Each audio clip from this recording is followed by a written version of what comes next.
Día 5 de noviembre. San Celestino, pontífice del año 1296.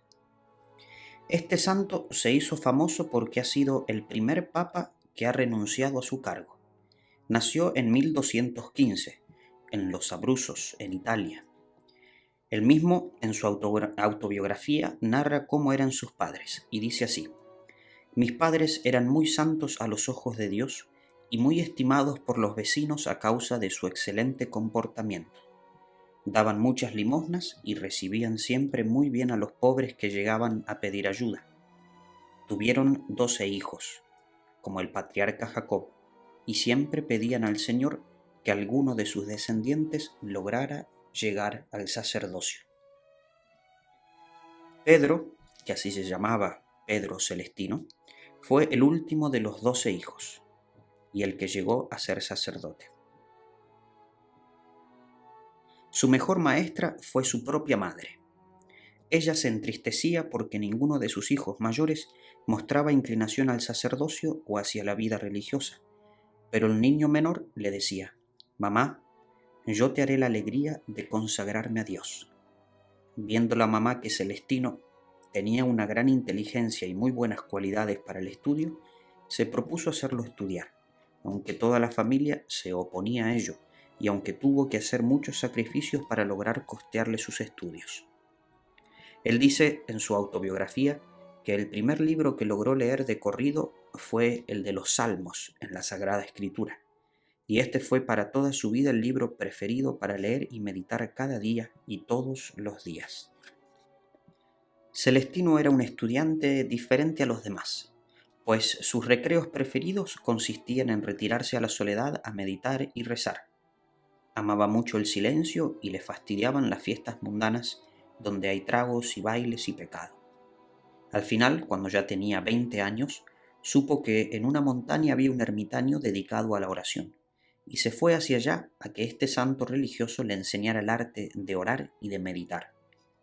Se construyó una celda tan estrecha que apenas cabía de pie o acostado, y allí se estuvo 3 años, en la misma estricta soledad.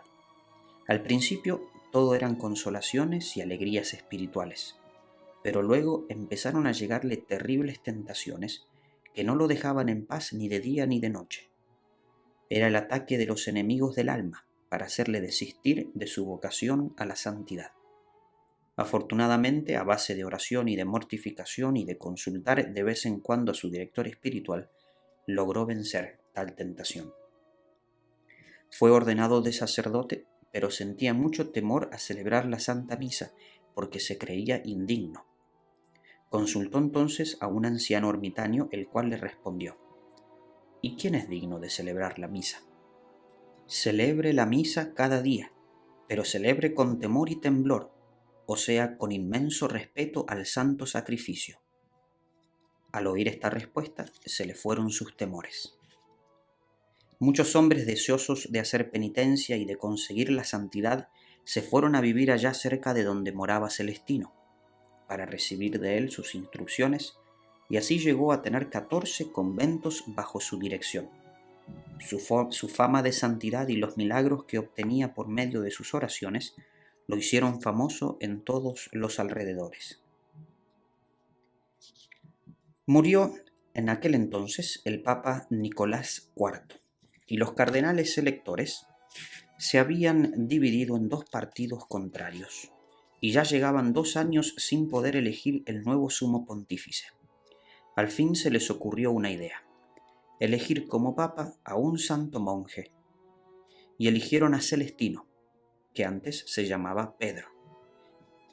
Así fue que un día, cuando él menos se lo imaginaba, llegaron al monte donde habitaba varios prelados a comunicarle tan grande noticia, que era el Papa. Su susto fue espantoso y se echó a llorar, pero las gentes lo aclamaban como el mejor para ese cargo. Celestino tenía 80 años. Cuando fue coronado sumo pontífice, asistieron más de 200.000 personas. La veneración hacia él era tan grande que tenía que pasar días enteros en la ventana impartiendo bendiciones a las multitudes que llegaban a visitarlo.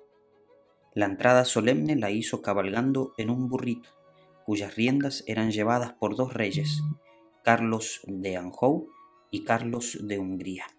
Era el año 1294. Pero pronto se dio cuenta Celestino de que él no estaba preparado para tan difícil cargo ni tenía cualidades para ello. No conocía las leyes y los cánones que rigen en la Iglesia y en el Vaticano, no sabía hablar bien el latín en la cual se redactaban los documentos pontificios, no tenía la suficiente pericia para no dejarse engañar y así como era tan sin malicia y tan generoso, muchos se aprovechaban de que concedía cuanto se le pedía, y llegó el caso de que nombró hasta 3 personas distintas para un mismo cargo. Y para acabar de completar, como su inclinación era a la oración, a la meditación y al silencio, mandó que le construyeran una celda de monje en el palacio pontificio, y allí se dedicaba por horas y horas a la oración y a la meditación, y pues mientras tanto no había quien despachara los asuntos en las oficinas del pontífice. Y él mismo reconoció que había sido un error el aceptar el cargo de papa, y se propuso renunciar. Es el primer caso que ha sucedido en la historia de la Iglesia, de que un papa renuncia a su cargo. Primero publicó un decreto declarando que el sumo pontífice sí puede renunciar a su alto cargo. Luego reunió a todos los cardenales y les leyó su renuncia al pontificado y les pidió que nombraran a su sucesor. Y allí mismo se despojó de todos sus ornamentos pontificios y se vistió de simple monje. Y se propuso irse otra vez a la soledad a hacer oración. Era el 13 de diciembre de 1294. Apenas había sido pontífice durante 5 meses. Pero sucedió que su sucesor, el Papa Bonifacio VIII, al sentir que se formaba en Roma un gran partido en su contra y en favor de Celestino, mandó que volviera otra vez a la ciudad para apaciguar los ánimos. El santo, que no quería saber ya nada más de esos asuntos materiales, salió huyendo, pero fue puesto preso y llevado a un castillo, donde lo encerraron como prisionero. Por 2 años estuvo allí dedicado a rezar y meditar. Cuando algunos se quejaban de que lo tuvieran encerrado, decía: lo que yo siempre deseaba era tener una celda llena de silencio y apartamiento de todo para poder dedicarme a la oración y a la meditación. Y esa celda me la han dado aquí. ¿Qué más puedo pedir? Murió santamente en mayo de 1206 y fue declarado santo en el año 1313. San Celestino V, recuérdanos a nosotros que vamos a encontrar mayor paz y tranquilidad dedicándonos a orar y meditar en silencio que gastando nuestro tiempo en demasiadas actividades materiales.